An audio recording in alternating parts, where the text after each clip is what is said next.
The fifth step is awareness and trust in your Ori or yourself. All right. The definition for the purpose of our course is cultivating a deep awareness of and trust in your intuition, your gut instincts, your mental clarity, and your higher self, which is your Ori in Yoruba cosmology.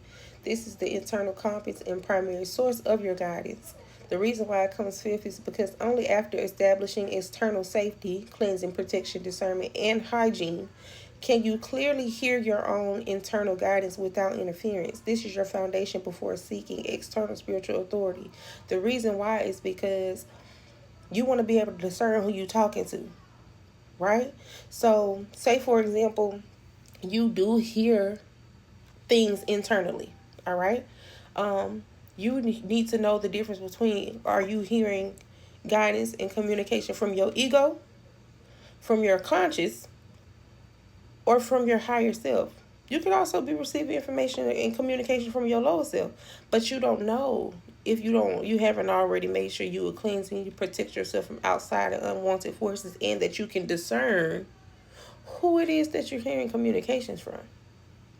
You cannot be so sure and so certain that you are talking to your higher self, or you hearing from God, or you talking to whoever the fuck it is that y'all think y'all be talking to. Y'all be thinking y'all be talking to every goddamn body. But when I get to hearing people, sometimes I just let people talk. So when I get to hearing people talking about who they talking to and who they heard from and who they divining from, I ask them who they talk to. How do they know? How do you know the difference between what they sound like? How do you know the difference between your ego and your higher self? How do you know the difference between this entity, that entity, etc., if you don't have no level of discernment? You see how that don't make sense? It don't make sense. In the Yoruba spirituality cosmology, Ori is your inner divine consciousness, your personal destiny, and your first and foremost important spiritual guide. Before approaching any Orisha or ancestor, you must first align with your own Ori. It represents the highest wisdom and the authentic path. Now, while in the Yoruba language, Ori literally means head, like it means the head on your shoulders. But Ori is your first deity. Ori is your first Orisha. Ori is the first spirit that you need to be talking to. You need to have some type of alignment with yourself, because you gotta have that connection. I go deeper in class, okay?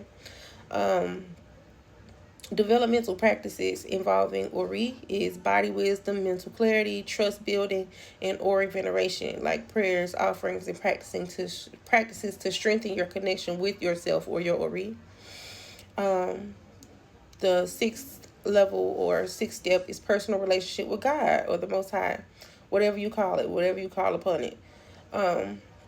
Definition for the purpose of this course, the definition in general is the direct, unmediated communion with the ultimate source of creation. However you understand that force is Olodumare in Yoruba tradition. It could be God, it could be source, it could be divine. Some of y'all call it the universe.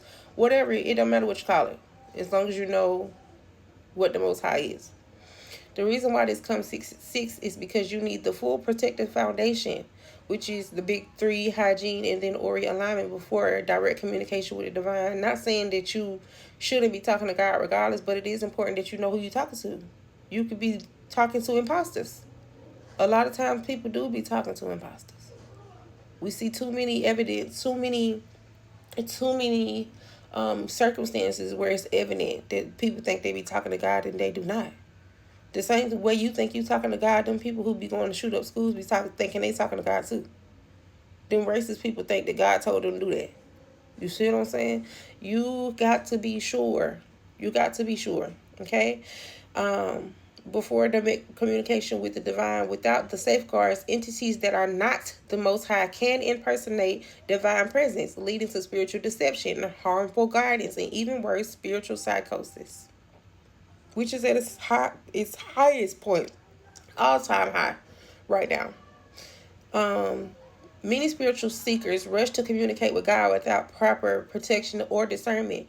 Trickster entities, parasite spirits, or even one's own ego can masquerade as divine communication. You must know for sure, without a shadow of a doubt, that it's truly the Most High through the foundation that you've built. not just on hope and not just to assume that it is. You cannot depend on hope or just assume that it is God that you're talking to. This can truly be dangerous and the easiest way to be manipulated. So, building an authentic divine connection could look like prayer practices, listening skills, sacred reciprocity, and verification methods, using your full foundationally and especially discernment and your Ori to confirm the divine presence of the Most High. The last step in my foundational strategy is veneration and communicating with your honorable ancestors. The definition for the purpose of this course is establishing reverent relationship with your elevated and healed bloodline ancestors who serve as guides, protectors, and bridges between you and the divine. The reason why this comes seventh is because ancestral work is powerful, but it does require the full foundation. You must be able to discern which ancestors to work with, the honorable versus the unhealed. Protect yourself from ancestral trauma bleeding through, and maintain your own sovereignty while in communion. Your ancestors are but you are but an amalgamation of all the things they ever have been, and they are a part of everything that you ever will be. Your ancestors live through you. Your breath, your blood, your consciousness carries their legacy. They are not dead but transformed, and those who have elevated continue to guide and protect their lineage. It is so important, especially I am an Egungun priestess, which means an ancestral priestess. And before I was introduced to Ifa, before I was introduced to any of the spiritual practices or the African traditional religions that I now practice, I was an ancestral nigga. I'm still an ancestral nigga. And the only reason why I'm practicing ATRs right now is because my ancestors guided me to do that. I don't do anything that my ancestors don't tell me is okay to do. I'm always going to check in with my folks. Because at the end of the day, as a Black American woman here in America, I am from Birmingham, Alabama, and I don't know nobody in Africa. I mean, I do now, but you know what I'm saying?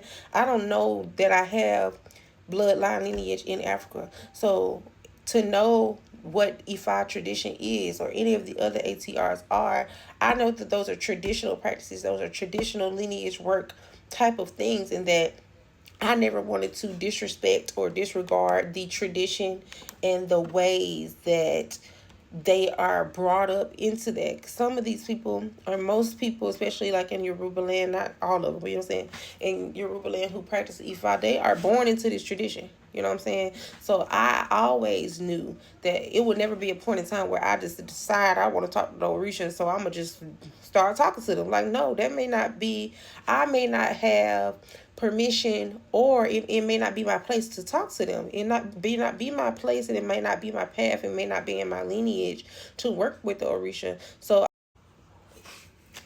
even before I got into ATRs, and even before I became initiated into Ifa, I always had that level of respect that I would not be overstepping any boundaries that were set by the tradition. You feel me? So until my ancestors said, hey, yeah, that's what you're supposed to be doing, I wasn't doing it. You know? Simple. All right. The key distinctions here are that your elevated ancestors versus your unhealed ancestors. Recent dead, or which are newly transitioned, who may need support in their journey. You have ancient lineage as well. Your Egungun and Yoruba cosmology are a collective of general ancestors who come before us and guide us on the earth, on our earthly path, which is separate and different from your ancestors, who are the ancestors of your bloodline lineage, meaning the people who are directly, literally, factually, by DNA related to you. All right? Ancestral practices would be like altar creation, offerings and libations, communication, healing work, or reciprocity. And like I said, I go deeper into all the individual things within the course. So if you want to, learn more about this framework and get more into the details, then you can definitely follow my Patreon and go ahead and subscribe there and get this teaching, get this learning, get the wisdom. But I did just want to share that with y'all because, again, it seems like I be thinking that a lot of stuff is just common knowledge, and it's not. It's just not. And so I'm grateful that my friend reminded me of that. Shout out to Rondell. Now, again, for anybody who is new here, Again, my name is Egun Timilore. I am the ancestors' favorite girl. I am an Alabama hoodoo, not your favorite hoodoo. And I am a herbalist and cultural architect whose work sits at the intersection of culture, spirituality, and historical exploration. You can find the rest of this course and, continuing series in my Patreon, which is linked in my bio. Peace.